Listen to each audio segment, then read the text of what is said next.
Okay, so off camera, I managed to fill in all the rest of the drills, including the drills that need to be won back. I've put in some of the linear chassis, and all we need to do now is glue this thing together, get a portable storage interface, as well as a just regular storage on this thing. And I honestly think we could probably get away with just aesthetically having like 2 double chests right there. It doesn't have to store much. Once we get this done, I don't want to necessarily say the rest of Tech Chapter 2 is going to be easy, but I also don't think it's gonna be hard, if that makes sense. There's a little bit of like crafting cycle math that you have to do for chapter 2, but I think I've done it right. The likelihood that I've done it right is slim to none, but I did try to do it, so we'll get to that when we get to that, though. And you know what, right as I said that, I realized I actually have not done it right, because I completely forgot about a piece of it. I actually totally forgot that we need to send redstone to... Oh, that was cruel. I hate that. That is how you want to glue it. Get out of here. Get out of here. Ugh. But as I said, we will get to the math once we get to the math. I wanted to address a common comment I got on the last episode, which was that this machine is not the most efficient way of doing this. And I know. I'm doing this because I think it looks cool, which I know is an absolute shock. Dejojo building something because he wants it to look cool. It's a rare occurrence, but it has occurred today. I appreciate your comments. I really do, because yes, don't try this at home, kids, because it's a terrible way of doing this, but it is fun. Okay, so that's all glued together. The next thing we need to determine is where we actually want the portable storage interfaces to go. All the circuitry is in the back, so I would imagine we would prefer it to output stuff to the front, like over here, right? Yeah, kind of like an antithesis to the like opposite to the redstone links, right? We'll have the portable storage interfaces come out, and then the actual factory we can carve sort of into this big old crater here and work with it there. So I think that should be good. You know, one feature I'd love for toolboxes, because you always lose them, is a pickup toolbox button, like over here. Maybe that's too overpowered, but I don't know. Crate devs, if you're watching this video, add that. Okay, so before we really do anything, I should probably test this, considering the likelihood that it destroys itself is there. It's very much there. So we need a little bit of rotational magic to get this working. I think I'm just going to grab ourselves some water wheels. We may even have... Is it utils? Yeah, we have a large water wheel, which should be okay. Should be okay for our purposes. Okay, cool. So that is spinning in a way that doesn't let them move. Good. I am astronomically nervous for this thing working. Hopefully this works, because it's cool too. Like, this is a super cool thing. I should give this as well a piece of redstone. Though I don't necessarily think the clutch will open up for long enough for it to work. But I should still give this thing some redstone. Alright, once I flick this switch, the machine will start, and hopefully not everything breaks. Actually, hold on. Just check it. Let's just check our gluing. Let's just check the gluing, right? Where's the harm in checking gluing? Alright. No more stalling. No more being afraid. Yeah. Oh. Okay. Look at that. That's actually decently fast for how slow these guys are moving. That is still... Oh, I didn't glue the... Go back. I didn't glue the redstone links. It's always something. You always forget something. I feel like it's a magic that the Create devs have invented. Just the forget ray. And you know what? What are the likelihood that I actually remembered to glue on the portable storage interfaces either? Absolutely zero. Okay, nice. All right, please be my only mistake. Come on, flick it. There we go. Redstone links move. Good. Hey, the AND gate works. Okay, nice. Oh, man, was I not right that this would look absolutely stellar? Look at this thing go. It's so cool. Can you imagine when this thing is running at maximum speed, how cool this is going to be? What happened? Oh, I see what happened. It is, however, a very easy fix. And it is a good thing I set this thing up with an AND gate in mind, which we can kind of test here. Right? Okay, yeah, that's not gonna mine anything important. And although that's on, it needs both of them to arrive before anything happens. I think this is a testament to how well this works. Nope, it isn't. Interesting, the AND gate has fired, but nothing has occurred. Gear shift. That should... Oh, no. It powers these guys. Okay. That's okay. That's okay. That's okay. Easy to fix. We just have to move this thing. If I'm correct, a toggle power latch should only send out power in one direction, right? It was the redstone line that was specifically breaking this thing. Because if I... Well, I can't set it down there. Hold on.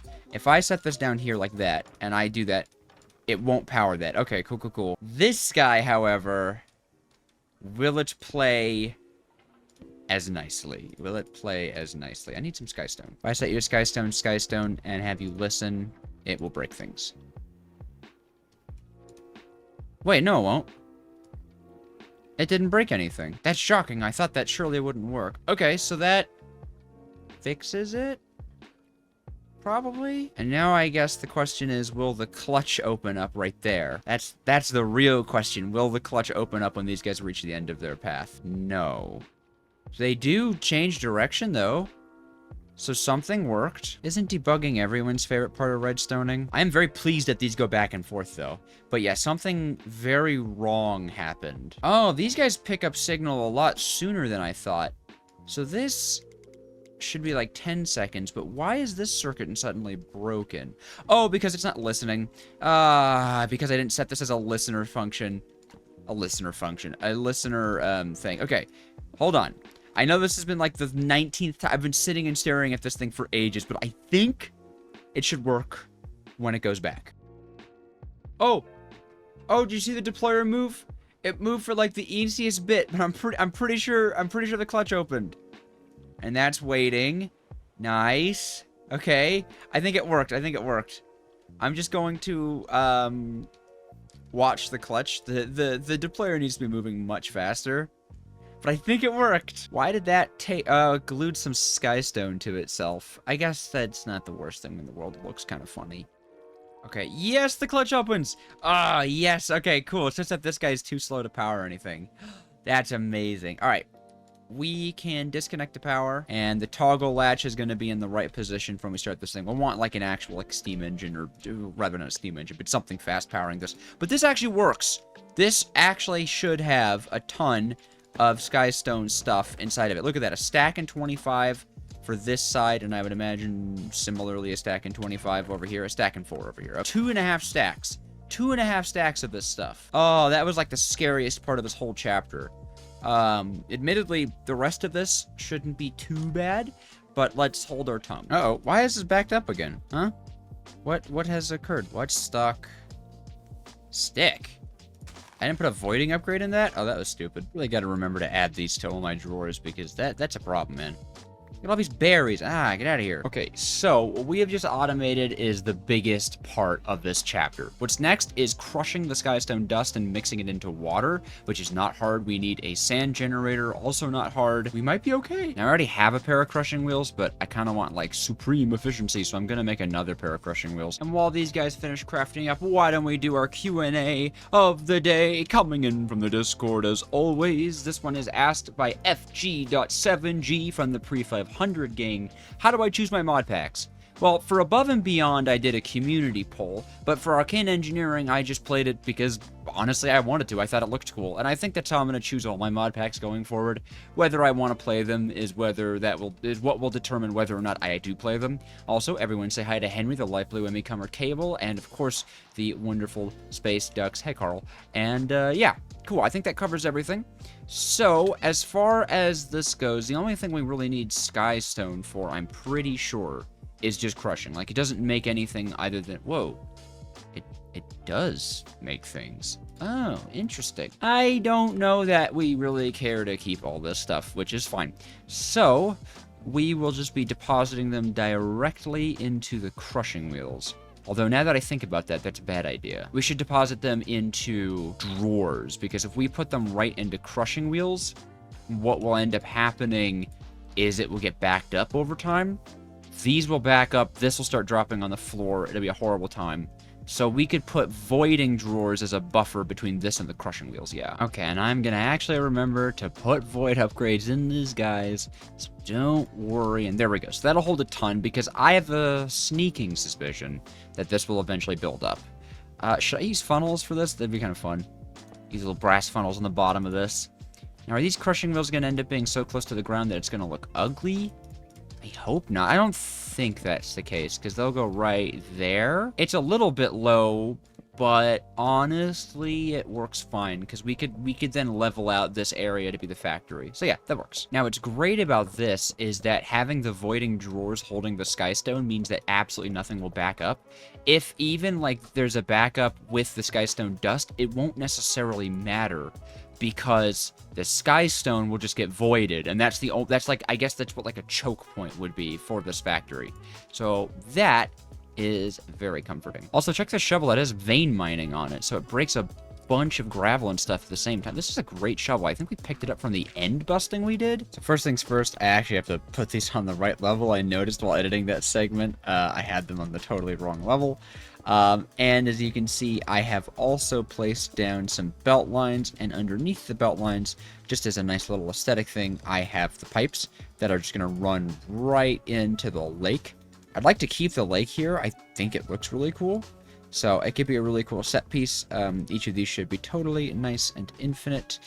And then those run right into basins with mixers, and that, of course, is where the water and skystone dust is going to be turned into volatile skystone solution. Now, the volatile skystone solution has to go through kind of a weird process to turn into a redstone cluster. It needs to be put into a spout and then spouted onto redstone seeds, and then have sand deployed onto the redstone seed. And a redstone seed is crushed rose quartz, right?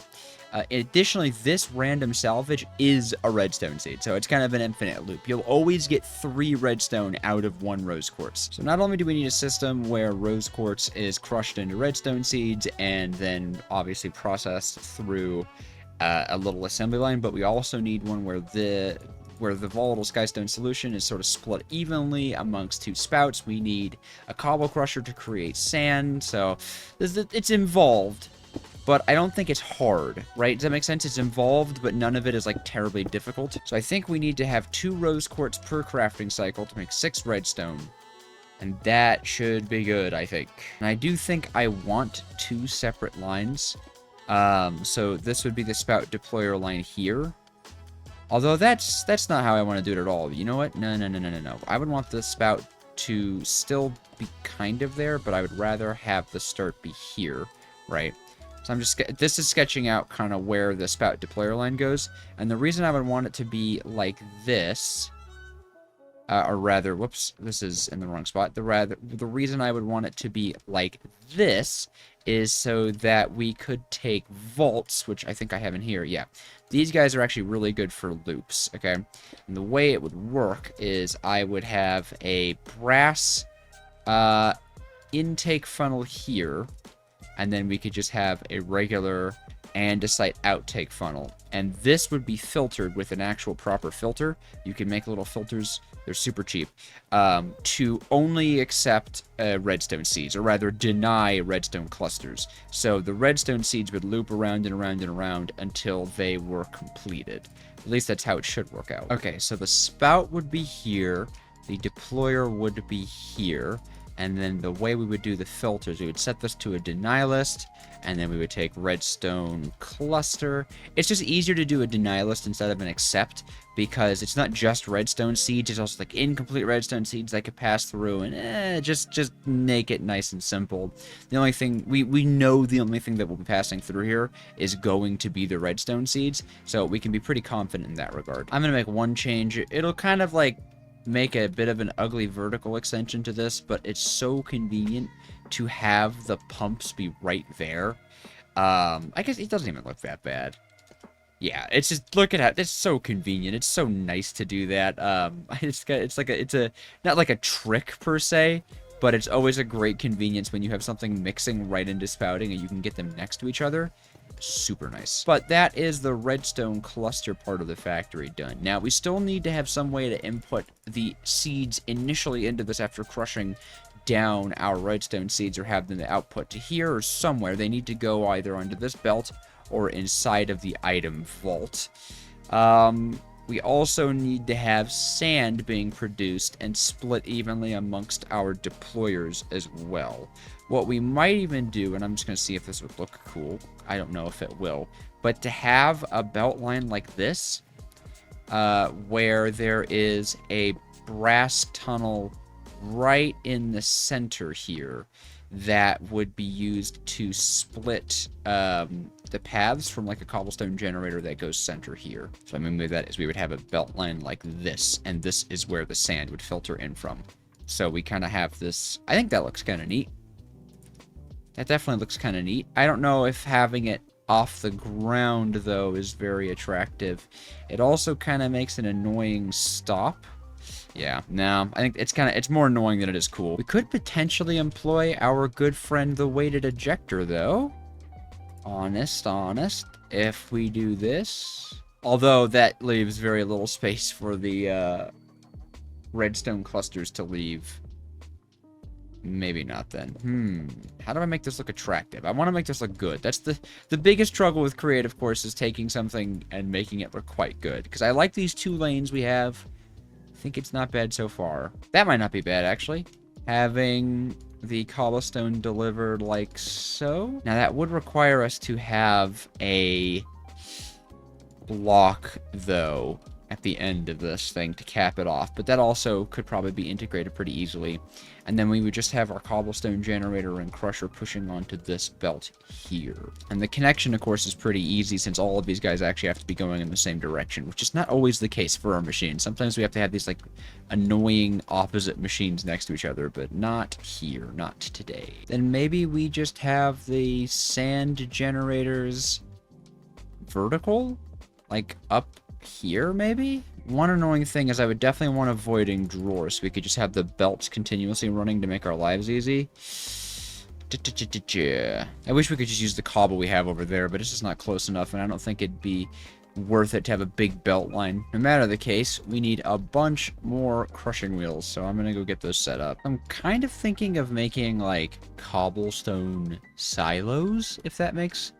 Wow, that sent me flying. Okay, stop. Like cobblestone silos, if that makes any sense. So just this design, really. Don't do that. And then at the top of this, I was thinking we would have a vault that constantly spits items downwards. And then maybe we would... Do we have many of these guys? Threshold switches. We have a ton of threshold switches. Threshold switches. Wow, that was very... Stop! It was so difficult for me to say for some reason. In any case... Up here, we could have a vault, right? 3 wide, and then we could have 3 drills crushing or creating cobblestone. And the reason I kind of want 3 is, honestly, that just feels like a really good amount. We can have this guy wait until it has exactly 64 items inside of it, too, so that it will spit out only full stacks, which makes our lives much better.